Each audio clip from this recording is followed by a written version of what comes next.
صباح الخير.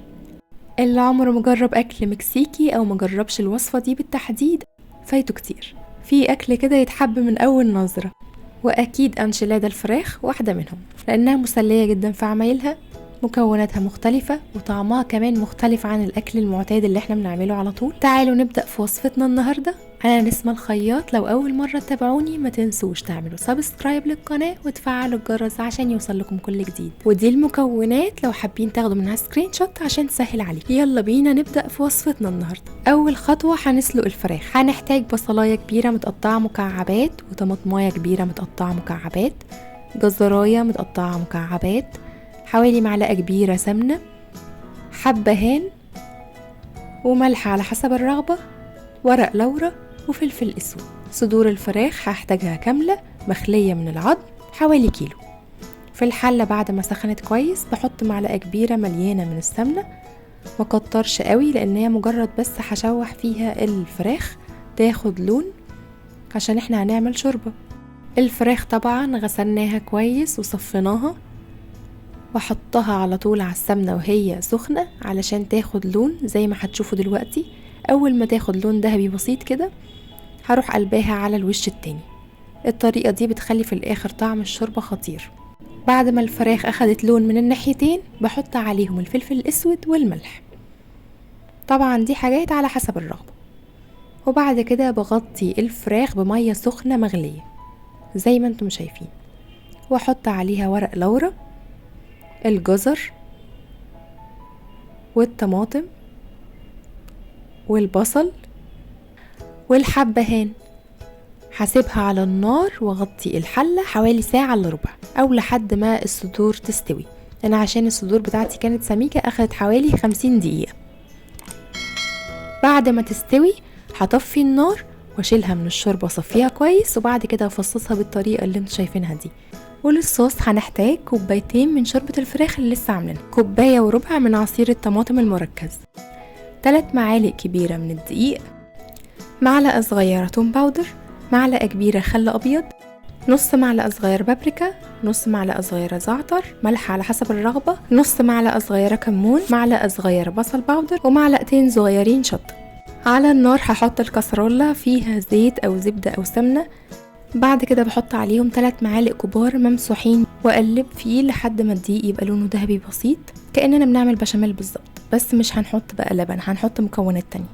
اهم حاجة في الخطوة دي ان الدقيق ما يكلكعش، ولو حسيت ان هو كلكع منكم زودوا شوية زيت او السمنة او الزبدة اللي انتم مستخدمينها هيظبط معاكم على طول.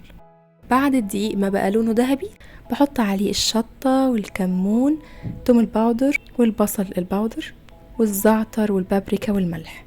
بعد ما قلبت البهارات مع البشاميل حوالي دقيقتين هيبقى بالشكل ده. هحط عليه عصير الطماطم المركز وقلبه برضو معاهم يعني حوالي 5 دقايق. عصير الطماطم ده عبارة عن طماطم حطيتها في الخلاط مع شوية مية صغيرين خالص بحيث ان الخلاط يدوبك يتحرك، وبعد ما اتعصر صفيته من البذر والقشر بس كده. بعد كده بضيف عليه الشوربة واقلبهم مع بعض لحد ما قوامه يبقى لا سميك قوي ولا خفيف قوي.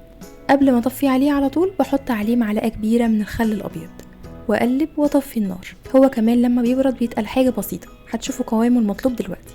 دي الفراخ اللي فصصناها في الاول خالص، وعليها حوالي كوباية الا ربع من الصوص. مش باخده كله لان بقية الصوص بستخدمه في بقية الوصفة. اهم حاجة ان الصوص يعمل كفر للفراخ. عايزة اقول لكم ان الصوص ده هو اساس الوصفة، طعمه بيبقى خطير وريحته بتبقى احلى وهو على النار. الاضافة الاحلى على الاطلاق هي سويت كورن، طعمه بيبقى خطير في الوصفة. كمان هنحتاج واحدة فلفلة رومي كبيرة، بصلاية كبيرة متقطعة مكعبات صغيرة، و4 فصوص توم.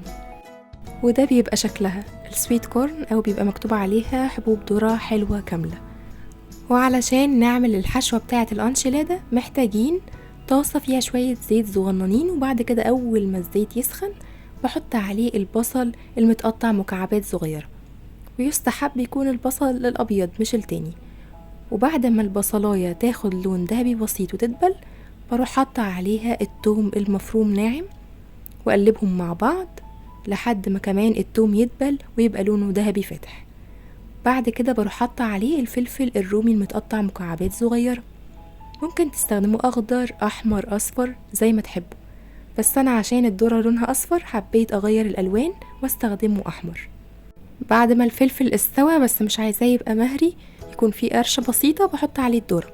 عايزة اقول لكم بتبقى طعمها خطير، هي مستوية جاهز، مش محتاجين ان احنا نسويها على النار. بعد كده هحط الفراخ اللي كانت متفصصة حاطين عليها الصوص في الاول عليهم.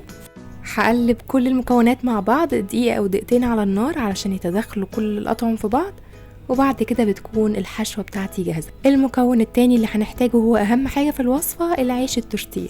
ده ممكن تشتروه جاهز زي اللي انتوا شايفينه ده او تعملوه في البيت. وكمان هنحتاج جبنة شيدر مبشورة وجبنة موتزاريلا، ودي احلى مرحلة في الوصفة كلها.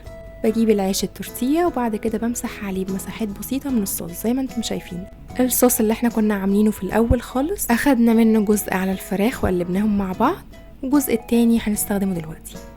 احط شوية من الحشوة، ما كترش. الوصفة دي اصلا من الوصفات السبايسي، لو انتوا حابين تكتروا اكتر شطة، عايزين تقللوا اللي انتوا حابين، بس معلقتين شطة اللي احنا مستخدمينهم مش بتخليها الحراق الفظيع، بتبقى حلوة. بنحط كمان عليها شوية بسيطة من الجبنة الشيدر المبشورة، واقفل العيش بالطريقة دي. وبكده بقى اول رول انشيلادا جاهز معانا. هجيب الصينية واحط فيها شوية من الصوص، وبعد كده احط فيها كل العيش واحط عليها الصوص من فوق الباقي. اخر تاتش خالص هنحط ميكس الجبنة بتاع الشيدر والموتزاريلا، وندخلها فرن متسخن قبل كده، وهنستخدم بس الشواية لحد ما الجبنة تسيح ويبقى لونها ذهبي جميل بالمنظر ده، لان كل المكونات فيها اصلا مستوية. ولما تطلع من الفرن زينوها بجارنش بقدونس مفروم ناعم بالمنظر ده، هتدي شكل جميل. ودي كانت الوصفة الأقرب للقلب. قدموها وهي لسه طالعة من الفرن أو سيبوها تهدى شوية من الحرارة. الوصفة دي حتى لو باتت بتبقى طعمها جميل. انسوا بقى ان هي كانت فراخ مسلوقة، هتلاقوا طعم خطير في النهاية. شايفين الجمال من جوه؟ لا العيش بايش ولا في حاجة مش مظبوطة، الصوص لوحده في حتة تانية. اتمنى من كل قلبي ان وصفة النهاردة تعجبكم، جربوها واكتبوا لي في التعليقات رأيكم فيها. اشوفكم في فيديو جديد ان شاء الله من وصفاتي، وما تنسوش اعملوا سبسكرايب للقناة وفعلوا الجرس عشان يوصل لكم كل جديد، ولايك وشير. باي باي.